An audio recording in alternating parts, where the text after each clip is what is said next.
Good morning students. Hope आप सब studies में अच्छा कर रहे होंगे। आज हम केमिस्ट्री का चैप्टर 1 करेंगे, केमिकल रिएक्शंस एंड इक्वेशंस। आप लोग आज की क्लास नेमिंग जरूर नोट कर लीजिएगा। मान लीजिए क्लास के बाद आपको इस क्लास से रिलेटेड अगर नोट्स चाहिए तो आप क्या करेंगे, आप हमें हमारे व्हाट्सएप नंबर पर इस क्लास नेमिंग को सेंड करेंगे तो हम इस क्लास से रिलेटेड जितने भी नोट्स हैं वो आपको प्रोवाइड इजीली कर पाएंगे। अच्छा, सबसे पहले हम चलते हैं क्लास लेसन पर। आज हम क्या क्या पढ़ने वाले हैं। सबसे पहले हम पढ़ेंगे what are chemical reactions. Chemical reactions होती क्या है। अब इन केमिकल रिएक्शंस को जब हम रिप्रेजेंट करते हैं तो उसे हम बोलते हैं केमिकल इक्वेशंस। अब ये जो केमिकल इक्वेशंस होती हैं ये दो तरह की होती है, ये बैलेंस भी हो सकती है और अनबैलेंस भी हो सकती हैं। फर्दर ये जो केमिकल रिएक्शंस होती है इनकी कुछ कैरेक्टरिस्टिक्स होती है, वो भी हम आज पढ़ेंगे। और नेक्स्ट हमारा टॉपिक हो टाइप ऑफ केमिकल रिएक्शंस, कि केमिकल रिएक्शंस कितनी तरह की होती है। आज हम केमिकल रिएक्शंस में सिर्फ एक टाइप ऑफ केमिकल रिएक्शंस क्या करेंगे, कंप्लीटली मतलब थोरोली पढ़ेंगे। अच्छा, अब हम क्लास स्टार्ट करते हैं। सबसे पहला हमारा टॉपिक है केमिकल रिएक्शंस। केमिकल रिएक्शंस क्या होती हैं बच्चों? केमिकल रिएक्शंस वो प्रोसेस होते हैं जिसमें जो सब्सटेंस बनता है, जो नया सब्सटेंस बन रहा है, उसकी जो प्रॉपर्टीज होती हैं वो पहले वाले सब्सटेंसेस से अलग होती हैं। केमिकल रिएक्शन क्या होता है? केमिकल रिएक्शन वो प्रोसेस होता है जिसमें जो नए सब्सटेंस बन रहे हैं उनकी जो प्रॉपर्टीज होती हैं वो पहले वाले सब्सटेंसेस से क्या होती है, एंटायरली डिफरेंट होती हैं। अच्छा, अब देखिए केमिकल रिएक्शन फर्दर समझने से पहले आप दो टर्म्स ध्यान रखिएगा, एक होता है रिएक्टेंट और एक होता है प्रोडक्ट। मान लीजिए आप ए और बी की रिएक्शन करवा रहे हैं, ए और बी की रिएक्शन करवा रहे हैं और इससे बनता है सी एंड डी। तो यहां पर लेफ्ट साइड में जो चीज रिएक्ट कर रही है उसे बोलते हैं रिएक्टेंट्स, और जो राइट साइड में जो बन रहा है उसे क्या बोलते हैं हम, प्रोडक्ट्स। अब हम इसे एग्जाम्पल के थ्रू समझेंगे केमिकल रिएक्शंस को।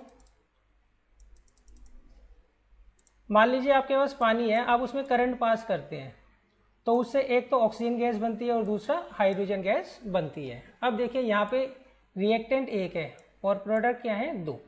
अब हमें ये देखना है इनकी प्रॉपर्टीज किस तरीके से एक दूसरे से अलग है। देखिए वाटर जो होता है ये आग को बुझाने के काम आता है। नॉर्मली अगर कहीं पर आग लगती है तो हम सबसे पहले किस चीज़ का यूज़ करते हैं, वाटर का यूज़ करते हैं आग को बुझाने के लिए। अच्छा, अब हम राइट साइड में आते हैं, ऑक्सीजन गैस। देखिए ऑक्सीजन गैस जो होती है वो कंबशन को सपोर्ट करती है। मान लीजिए किसी एरिया में अगर ऑक्सीजन है तो वहाँ पर आग के भड़कने के चांसेस ज़्यादा होंगे। मान लीजिए कहीं पर आग लगी हुई है कहीं पर और वहाँ पर एकदम से तेज हवा चलने लग जाए तो आग क्या होगी, ऑटोमेटिकली बढ़ जाएगी। आग क्या होगी, ऑटोमेटिकली बढ़ जाएगी। क्यों? ऑक्सीजन गैस क्या करती है, एयर के अंदर ऑक्सीजन गैस क्या करती है, वो क्या करती है, कंबशन को सपोर्ट करती है। मान लीजिए किसी एरिया में आग लगी हुई है और वहाँ पर ऑक्सीजन की सप्लाई बंद हो जाए तो आग क्या होगी, अपने आप ही वहाँ पर बुझ जाएगी।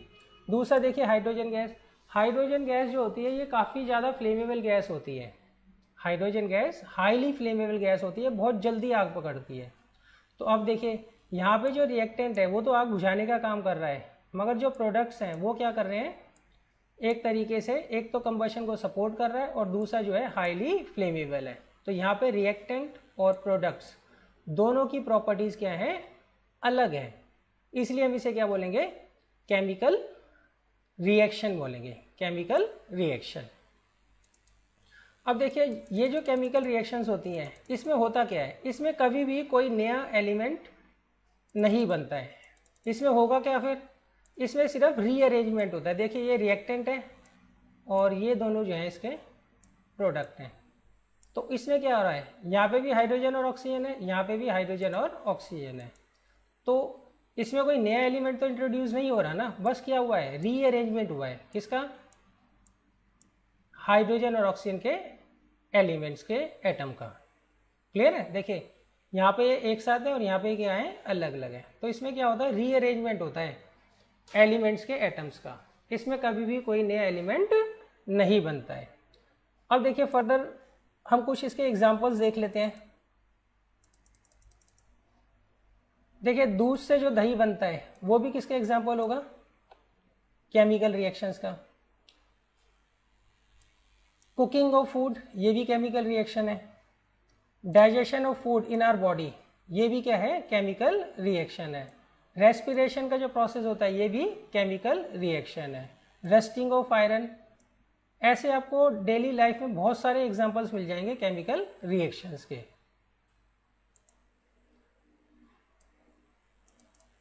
अब देखिए कभी भी कोई केमिकल रिएक्शन होती है तो उसको या तो हम वर्ड्स में एक्सप्रेस कर सकते हैं, या तो हम उसको वर्ड्स में एक्सप्रेस कर सकते हैं, या हम क्या कर सकते हैं उसको केमिकल फार्मूला या सिंबल में क्या कर सकते हैं? एक्सप्रेस कर सकते हैं। तो इस तरह की जो रिप्रेजेंटेशन होती है उसे हम क्या बोलते हैं? केमिकल इक्वेशंस बोलते हैं।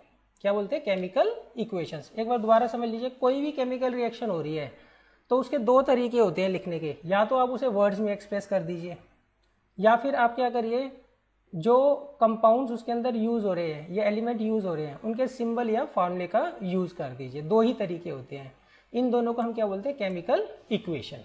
क्या बोलते हैं? Chemical equation. मान लीजिए आप एग्जांपल लीजिए, जिंक मेटल जो है वो डाइल्यूट सल्फ्यूरिक एसिड के साथ रिएक्ट करता है और क्या बनाता है? Zinc sulphate and hydrogen gas. तो यहाँ देखिए पहला तरीका क्या होता है, आपने यहाँ लिखा जिंक और यहाँ लिखा सल्फ्यूरिक एसिड, ये क्या हो गए? दोनों रिएक्टेंट। बीच में हमने क्या कर दिया? प्लस का साइन लगा दिया और फिर ये एरो लगा दिया। एरो मतलब इम्प्लाइज। तो प्रोडक्ट क्या बन रहा है? एक तो बन रहा है जिंक सल्फेट और दूसरा बन रहा है हाइड्रोजन गैस। तो वो हमने क्या किया? राइट साइड में लिख दिए और इनके बीच में क्या कर दिया? प्लस का साइन लगा दिया। तो हम क्या कर रहे हैं? एक तरीके से केमिकल रिएक्शन को क्या कर रहे हैं? एक्सप्रेस कर रहे हैं इन वर्ड्स। तो इसको हम बोलते हैं वर्ड इक्वेशन। इसको हम क्या बोलते हैं? Word equation. अब देखिए दूसरा तरीका क्या होता है? दूसरा तरीका होता है ये जो जिंक है, सल्फ्यूरिक एसिड है, जिंक सल्फेट है और हाइड्रोजन है, इनके हमें फार्मूला और सिंबल्स पता है तो हम उनका भी यूज़ कर सकते हैं। जैसे जिंक का सिंबल क्या होता है? Zn। सल्फ्यूरिक एसिड का फार्मूला क्या होता है? H2SO4। जिंक सल्फेट का फार्मूला होता है ZnSO4 और हाइड्रोजन गैस का फार्मूला होता है H2। अब हम यहाँ पर जिंक की जगह Zn लिख सकते हैं, सल्फ्यूरिक एसिड की जगह H2SO4 लिख सकते हैं, जिंक सल्फेट की जगह ZnSO4 लिख सकते हैं और हाइड्रोजन गैस की जगह H2 लिख सकते हैं। तो इस रिएक्शन को हमने जब सिंबल्स या फार्मूलाज में एक्सप्रेस किया तो इसको हम क्या बोलते हैं? Chemical equation. क्या बोलते हैं? Chemical equation. केमिकल इक्वेशन क्या होता है? केमिकल इक्वेशन क्या होता है? रिप्रेजेंट करने का तरीका होता है। रिप्रेजेंट करने का तरीका होता है, या तो आप वर्ड्स में कर लीजिए। हाँ, अगर आप वर्ड्स में करते हैं तो उसको हम क्या बोलेंगे? Word equation. क्या बोलेंगे? Word equation. और अगर आप उसके सिंबल्स या फार्मूला में लिखते हैं तो उसे हम क्या बोलेंगे? Chemical equation. क्या बोलेंगे? Chemical equation. इसमें लेफ्ट साइड में जो होंगे वो तो रिएक्टेंट्स कहलाएंगे, राइट साइड में जो होंगे उन्हें क्या बोलेंगे? हम प्रोडक्ट्स बोलेंगे। अब देखिए ये जो केमिकल इक्वेशंस हैं ये दो तरह की होती हैं, एक तो ये बैलेंस होती है और दूसरी क्या होती है? अनबैलेंस्ड। केमिकल इक्वेशंस क्या होती हैं? दो तरीके की होती है, एक होती है बैलेंस्ड और एक होती है अनबैलेंस्ड। तो सबसे पहले हम बैलेंस देखते हैं। देखिए बैलेंस केमिकल इक्वेशन वो इक्वेशंस होती हैं जिसमें रिएक्टेंट्स और प्रोडक्ट्स में जितने भी एलिमेंट होंगे उन सब के एटम्स क्या होंगे? सेम होंगे। मान लीजिए यहाँ पे जिंक है तो इधर भी जिंक होगा, तो यहाँ पे जितने जिंक के एटम्स है उतने ही जिंक के एटम्स यहाँ पर भी होंगे। यहाँ पे हाइड्रोजन है, हाइड्रोजन के कितने एटम है? यहाँ पे 2 और यहाँ पे भी कितने हैं? 2 हैं। सल्फर के कितने एटम है? इधर लेफ्ट साइड में 1 और यहाँ पे भी कितना है? 1। ऑक्सीजन के कितने हैं लेफ्ट साइड में एटम? 4 और यहाँ पे भी कितने हैं? 4। तो इसे हम क्या बोलेंगे? Balanced chemical equation. Balance chemical equation में क्या होता है? दोनों तरफ जितने भी एलिमेंट्स होंगे उनके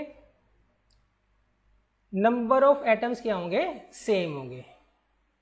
जितने भी अलग अलग तरह के एलिमेंट्स हैं उन सबके नंबर ऑफ एटम्स क्या होंगे, सेम होंगे।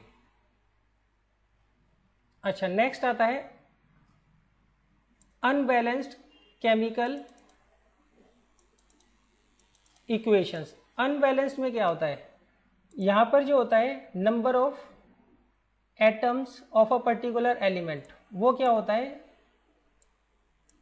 मान लीजिए रिएक्टेंट में कुछ नंबर ऑफ एटम्स हैं किसी पर्टिकुलर एलिमेंट्स के, वो प्रोडक्ट के उसी एलिमेंट के नंबर ऑफ एटम से मैच नहीं करता।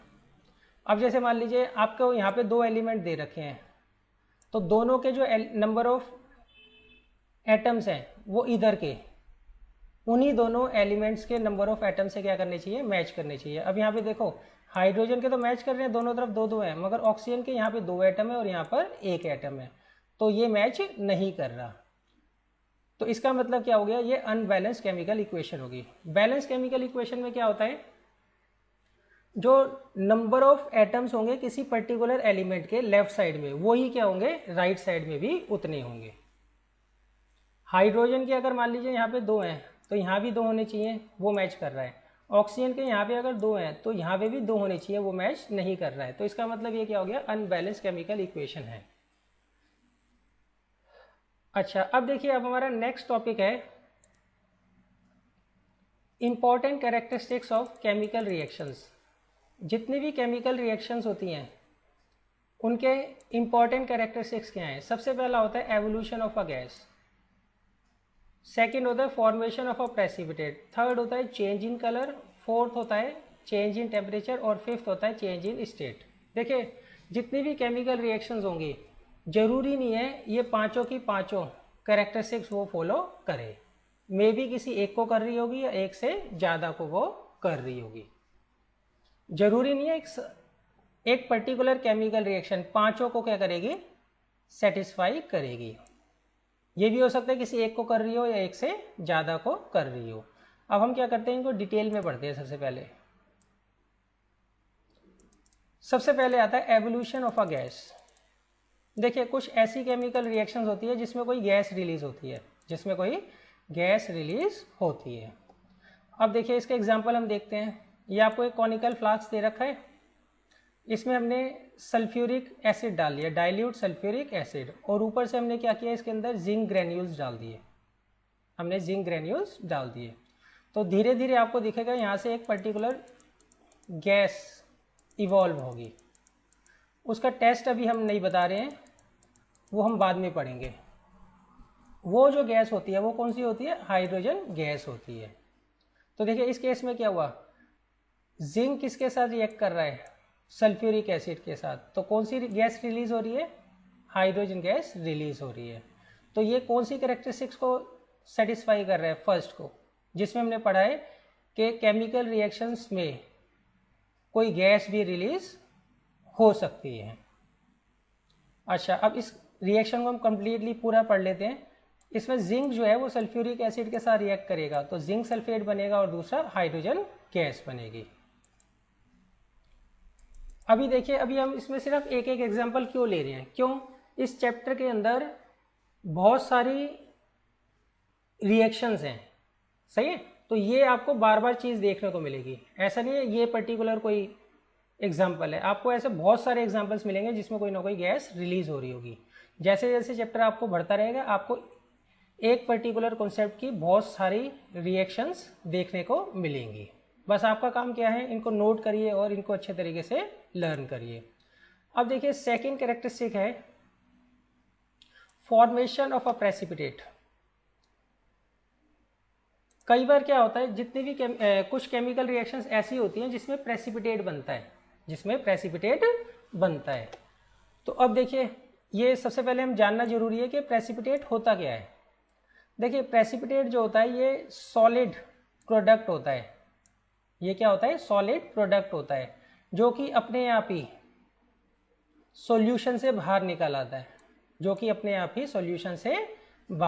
आता है, मान लीजिए आपने दो सॉल्यूशंस को आपस में मिक्स किया और उसका कोई प्रोडक्ट बना, और उस प्रोडक्ट में आप देख रहे हो कि कुछ सॉलिड पार्टिकल्स जो हैं वो सॉल्यूशन से बाहर आ गए हैं, उसी को हम क्या बोलेंगे, प्रेसिपिटेट बोलेंगे, उसी को हम क्या बोलेंगे, प्रेसिपिटेट।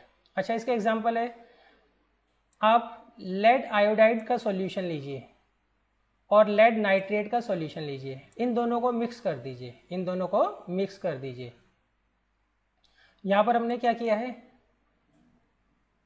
पोटेशियम आयोडाइड और लेड नाइट्रेट इन दोनों को क्या किया, मिक्स किया। जैसे ही आपने मिक्स करना चालू किया तो आपको दिख रहा है ये येलोइश प्रेसिपिटेट जो है वो सॉल्यूशन से बाहर निकल रहा है। इसी को हम क्या बोलते हैं, प्रेसिपिटेट बोलते हैं। इसी को क्या बोलते हैं, प्रेसिपिटेट। अच्छा, ये जो येलो प्रेसिपिटेट है ये किसके कारण होता है, ये होता है due to the formation of lead iodide. Clear है। अच्छा, एक बार दोबारा समझ लीजिए, पहले केस में हम क्या कर रहे हैं, यहाँ पे पोटेशियम आयोडाइड और लेड नाइट्रेट को क्या कर रहे हैं, मिक्स कर रहे हैं। जैसे ही आपने मिक्स करना चालू किया, ये सेकंड फिगर में आपको दिख रहा है कि यहाँ पे कुछ येलोइश सब्सटेंस जो है वो सॉल्यूशन से बाहर निकल रहा है। ये जो सब्सटेंस होता है इसी को हम क्या बोलते हैं, प्रेसिपिटेट बोलते हैं। और ये होता किसका है, ये लेड आयोडाइड के कारण होता है। अच्छा, सेकंड जो प्रोडक्ट इसके अंदर बनता है वो होता है पोटेशियम नाइट्रेट। अब हम इस इक्वेशन को दोबारा से एक बार देख लेते हैं। हमने क्या किया, लेड नाइट्रेट को किसके साथ मिक्स किया, सॉल्यूशन को किसके साथ मिक्स किया, पोटेशियम आयोडाइड के साथ। तो उस केस में दो चीज़ें बन रही हैं, एक तो बन रहा है पोटेशियम नाइट्रेट, ये सॉल्यूशन की फॉर्म में ही होगा, और दूसरा बन रहा है लेड आयोडाइड, ये येलो पीपीटी होता है। तो अब तक हमने कितने कैरेक्टरिस्टिक्स पढ़ ली, पहली पढ़ा हमने एवोल्यूशन ऑफ अ गैस के केमिकल रिएक्शंस में मे बी गैस रिलीज हो सकती है, दूसरा मे बी प्रेसिपिटेट भी बन जाए। अब हम चलते हैं थर्ड पर। थर्ड है change in colour. Change in colour, देखिए ये आपको कॉपर सल्फेट दे रखा है, इसका कलर ब्लू है। जैसे ही आप इसको हीट करते हैं तो ये अपना जो कलर है, ब्लू कलर जो होता है वो छोड़ना चालू कर देता है और इसका कलर क्या हो जाता है, वाइट हो जाता है। ये भी कॉपर सल्फेट है, ये भी कॉपर सल्फेट है, मगर इसका जो कलर है वो ब्लू है और इसका जो कलर है वो वाइट है। वो किस कारण है, वो है इस वाटर मॉलिक्यूल के कारण, इस वाटर मॉलिक्यूल के कारण। देखिए कॉपर सल्फेट जो होता है दो तरीके का होता है, एक तो होता है हाइड्रेटेड। हाइड्रेटेड वो होता है जो अपने आप ही मॉइस्चर गेन कर लेता है सराउंडिंग से। दूसरा होता है एनहाइड्रस। एनहाइड्रस जो होता है इस हाइड्रेटेड से ही बनता है। ये हाइड्रेटेड कॉपर सल्फेट जो है जब आप उसको गर्म करोगे तो वो अपने आप ही क्या होगा, एनहाइड्रस कॉपर सल्फेट बन जाएगा। देखिए एक बार दोबारा समझ लेते हैं, कॉपर सल्फेट दो तरीके का होता है। एक का फार्मूला होता है CuSO4.5H2O और दूसरे का सिर्फ CuSO4 होता है। ये .5H2O वाला जो होता है इसे हम बोलते हैं हाइड्रेटेड कॉपर सल्फेट। ये जो हाइड्रेटेड कॉपर सल्फेट होता है इसका कलर ब्लू होता है, इसका कलर ब्लू होता है। इसका कलर ब्लू क्यों होता है, क्योंकि ये जब भी आप इसको खुला छोड़ोगे तो ये क्या करता है, एयर से मॉइस्चर गेन कर लेता है। अच्छा, अब सेकंड है anhydrous copper sulphate. Anhydrous copper sulphate जो होता है वो हाइड्रेटेड से ही बनता है। कैसे बनता है, गर्म कर कर। अगर आप हाइड्रेटेड कॉपर सल्फेट को गर्म करते हैं तो अपने आप ही वो क्या करता है, अपना वाटर क्या करता है, छोड़ देता है। अच्छा, अब इसका आप उल्टा भी कर सकते हैं। मान लीजिए एनहाइड्रस कॉपर सल्फेट के अंदर अगर आप वाटर मिक्स करेंगे तो ये रिएक्शन क्या होगी, उल्टी हो जाएगी। ये रिएक्शन क्या होगी, उल्टी हो जाएगी। तो यहाँ पे देखिए कौन सी कैरेक्टरिस्टिक्स हमें नजर आ रही है, चेंज इन कलर की। यहाँ पर कलर क्या है, ब्लू, और यहाँ पे कलर क्या है, व्हाइट।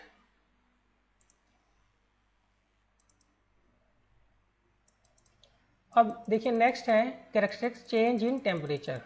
कई बार क्या होता है, जो केमिकल रिएक्शंस होती हैं उनमें टेम्परेचर भी चेंज हो जाता है, टेम्परेचर भी चेंज हो जाता है। और ये दोनों तरीके से हो सकता है, बढ़ भी सकता है और घट भी सकता है।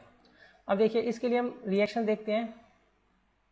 एग्जांपल देखिए, आपके पास क्विक लाइम दे रखा है। जब हम इसको पानी के अंदर मिक्स करते हैं, जब इसको हम पानी के अंदर मिक्स करते हैं क्विक लाइम को, मान लीजिए आपने एक बीकर ले लिया, उसके अंदर पानी है और ऊपर से हमने क्या किया, क्विक लाइम इसके अंदर ऐड कर दिया।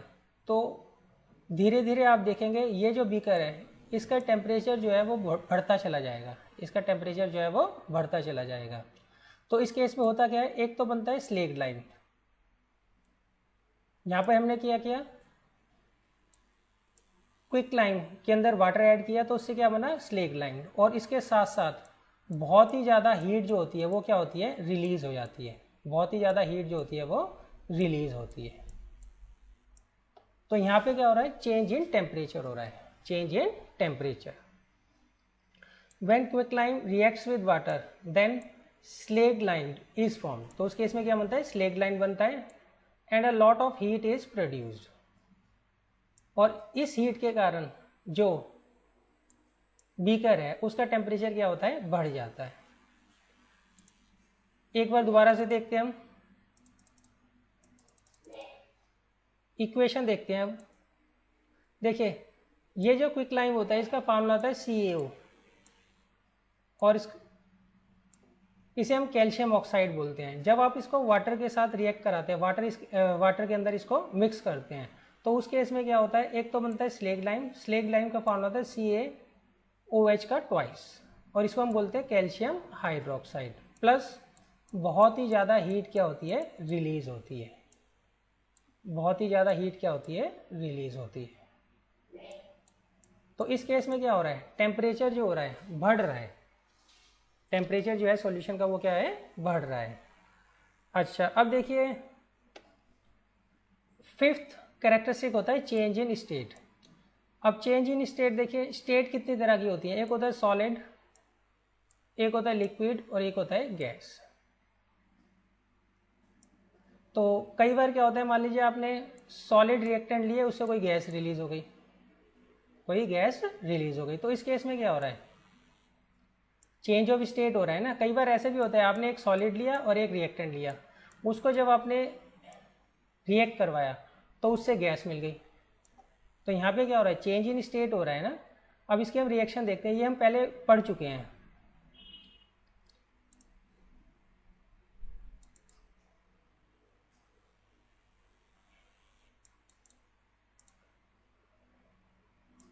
देखिए यहाँ पर हमने क्या किया, जिंक लिया, जिंक तो सॉलिड है, सल्फ्यूरिक एसिड क्या है, लिक्विड है। जब इनको हमने आपस में रिएक्ट कराया तो इनसे क्या बन रहा है, हाइड्रोजन गैस बन रहा है। तो यहाँ पे क्या हो रही है, गैस रिलीज हो रही है ना, तो इसका मतलब ये क्या हो रहा है, चेंज ऑफ स्टेट हो रहा है, चेंज ऑफ स्टेट। यहाँ पे एक सॉलिड है और दूसरा एक्वस लिक्विड ही मान लेते हैं, तो इससे क्या बन रहा है, गैस बन रही है ना। तो इसका मतलब यहाँ पे क्या हो रहा है, चेंज ऑफ स्टेट हो रहा है। एक बार हम दोबारा से पांचों कैरेक्टरिस्टिक्स को देख लेते हैं शॉर्ट में। सबसे पहली कैरेक्टरिस्टिक होती है एवोल्यूशन ऑफ गैस, सबसे पहली कैरेक्टरिस्टिक क्या होती है, एवोल्यूशन ऑफ गैस। दूसरा होता है फॉर्मेशन ऑफ प्रेसिपिटेट, तीसरा होता है चेंज इन कलर, फोर्थ होता है चेंज इन टेम्परेचर, और फिफ्थ होता है चेंज इन स्टेट। ये पांचों कैरेक्टरिस्टिक्स आपको याद करनी है और इनका एक एक एग्जाम्पल जरूर याद कर लेना है। देखिए ज़्यादा एग्जाम्पल मैं भी आपको डिस्कस नहीं कर रहा हूँ, क्यों, जैसे जैसे चैप्टर चलेगा इन्हीं पांचों के आपको बहुत सारे एग्जाम्पल्स दिख जाएंगे। तो जो भी आपके पास रिएक्शन आती है उसको अच्छे तरीके से आप नोट कर लीजिए, छोटा आप एक कोई बुक रख लीजिए, उसमें सारी रिएक्शन नोट करते रहिए और उनको लर्न करते रहिए। अब आता है type of chemical reactions. Chemical reactions कितने टाइप की होती हैं,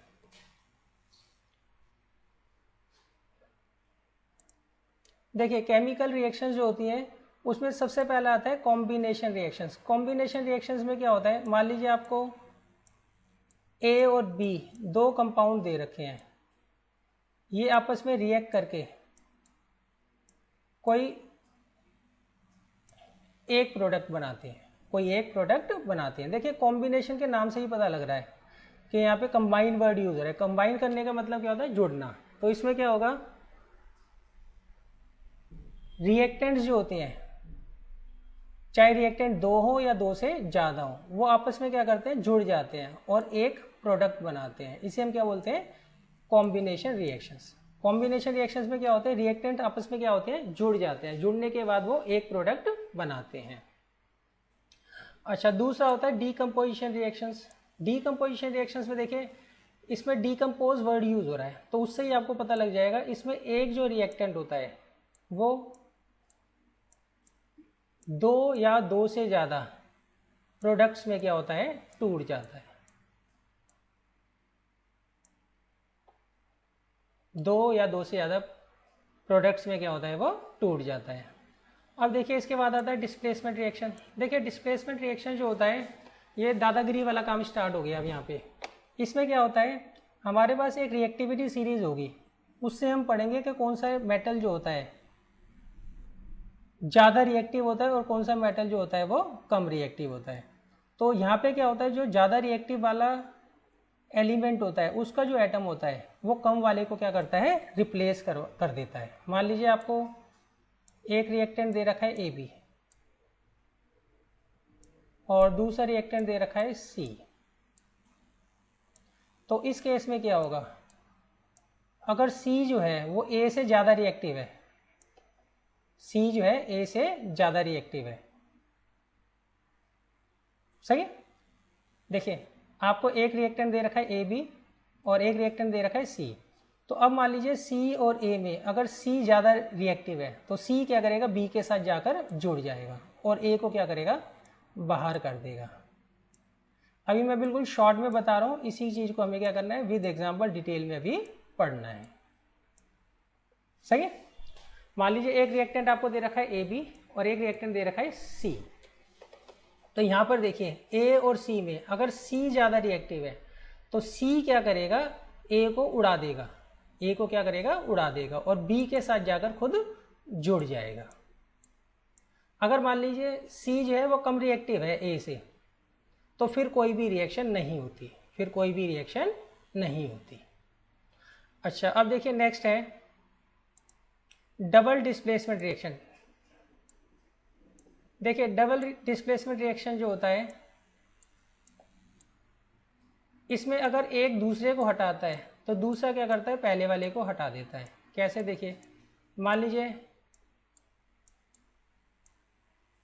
आपको एक रिएक्टेंट दे रखा है AB और एक रिएक्टेंट दे रखा है CD, सही है। अब C ने क्या किया, B को हटा दिया, C ने क्या किया, B को हटा दिया, तो ये क्या बन गया, AC। तो ऐसे में B क्या करेगा, वो D के साथ क्या करेगा, जाकर जुड़ जाएगा। देखिए मान लीजिए यहाँ पर जो C है उसने B को हटाया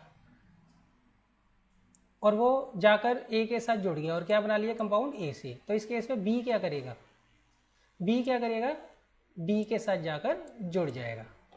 मतलब टिट फॉर टैट हो गया कि भाई तुमने मुझे हटाया, मैंने तुझे हटा दिया। तो इसको हम ऐसे बोलते हैं कि एक्सचेंज ऑफ आयंस हो रहा है। क्या हो रहा है, एक्सचेंज ऑफ आयंस। मान लीजिए देखिए डिस्प्लेसमेंट रिएक्शन दोबारा से बता देता हूँ।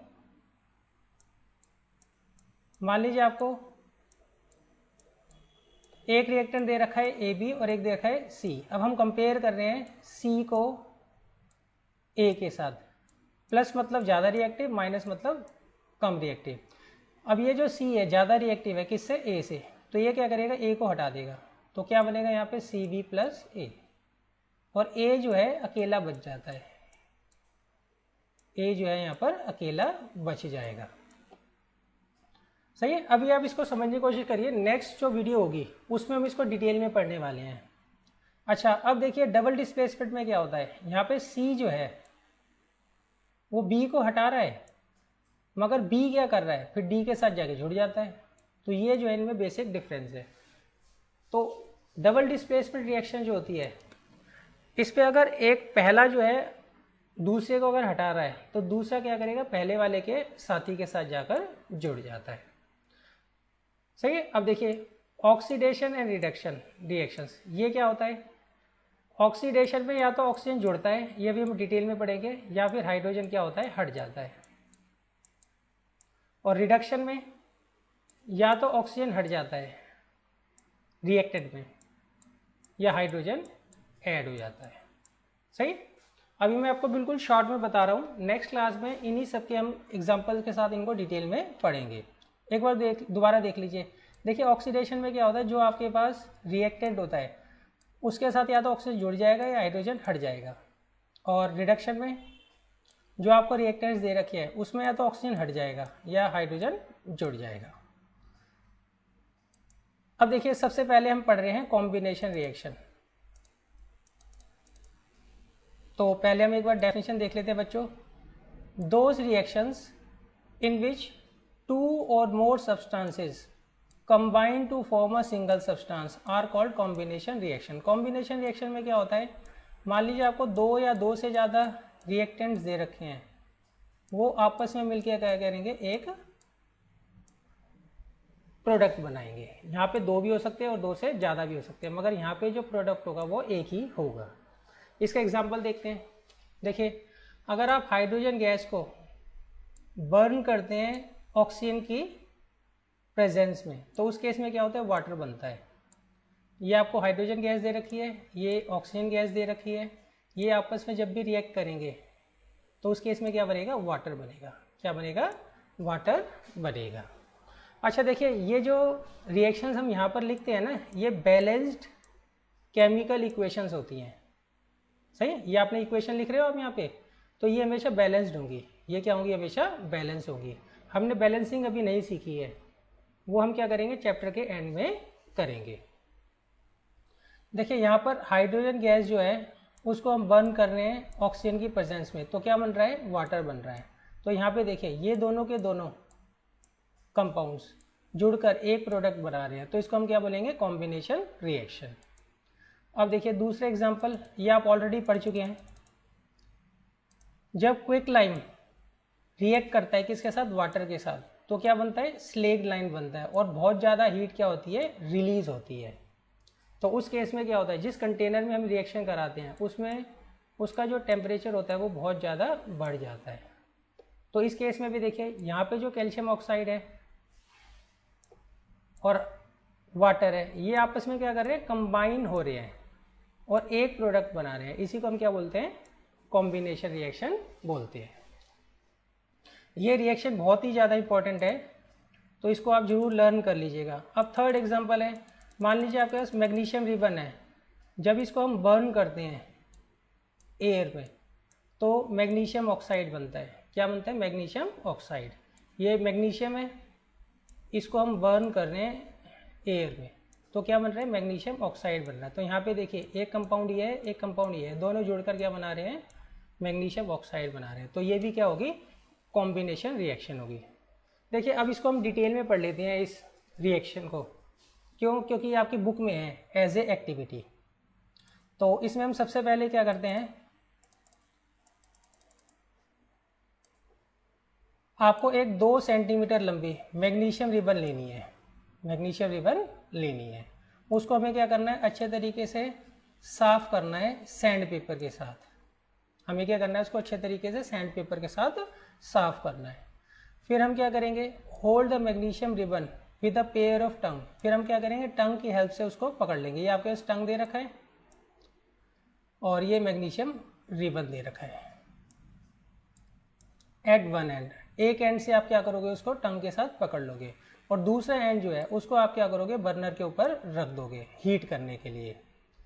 अच्छा अब धीरे धीरे आपको क्या दिखेगा, when magnesium ribbon being heated over burner. हमें क्या करना है, सबसे पहले एक मैग्नीशियम रिबन लेना है, उसको पेयर ऑफ टंग के साथ पकड़ लेना है और उसको क्या करना है, हीट करना है।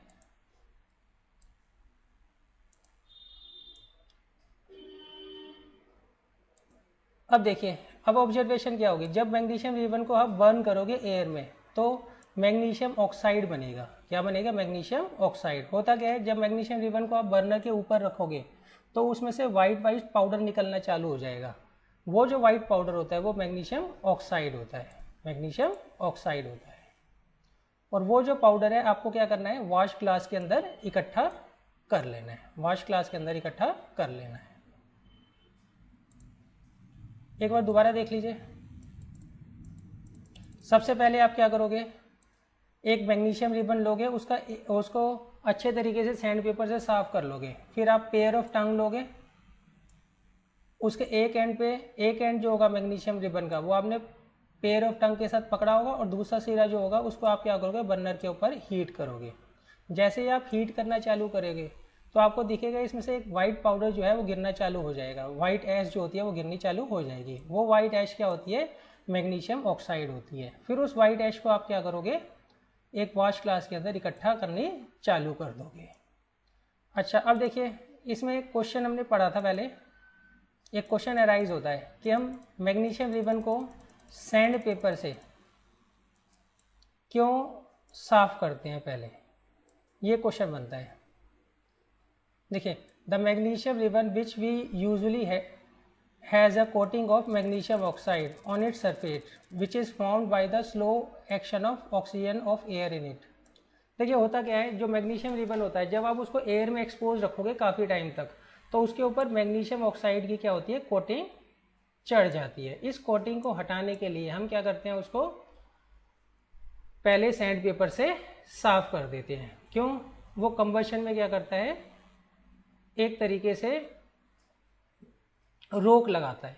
जब तक ये मैग्नीशियम ऑक्साइड की लेयर उस मैग्नीशियम रिबन के ऊपर से नहीं हटेगी, जब तक उसको आग लगाना जो है हमें मुश्किल पड़ेगा। क्लियर है। अच्छा, दूसरी एक क्वेश्चन और उठता है कि इसमें जो होता है ना, जब मैग्नीशियम रिबन को आप बर्न करते हो तो वाइट लाइट सी निकलती है, इसमें से वाइट लाइट निकलती है, इसलिए, और ये आँखों के लिए बहुत ज़्यादा हार्मफुल होती है। इसलिए हमें क्या करना चाहिए, हमेशा जब भी इस एक्सपेरिमेंट को करोगे तो मैग्नीशियम रिबन को और बर्नर को अपने से दूर रखना चाहिए जिस वक्त आप मैग्नीशियम रिबन को बर्न कर रहे हैं। क्लियर है। अच्छा, अब देखिए फोर्थ एग्जांपल है, जब भी आप कार्बन को बर्न करते हैं एयर में तो क्या बनती है, कार्बन डाइऑक्साइड बनती है। तो यहाँ देखिए एक कंपाउंड कार्बन हो गया और एक ऑक्सीजन गैस हो गई, ये आपस में कंबाइन करेंगे, कंबाइन करने के बाद क्या बनेगा, कार्बन डाइऑक्साइड बनेगा। तो ये भी किसका एग्जांपल हो जाएगा, कॉम्बिनेशन रिएक्शन का। Thank you.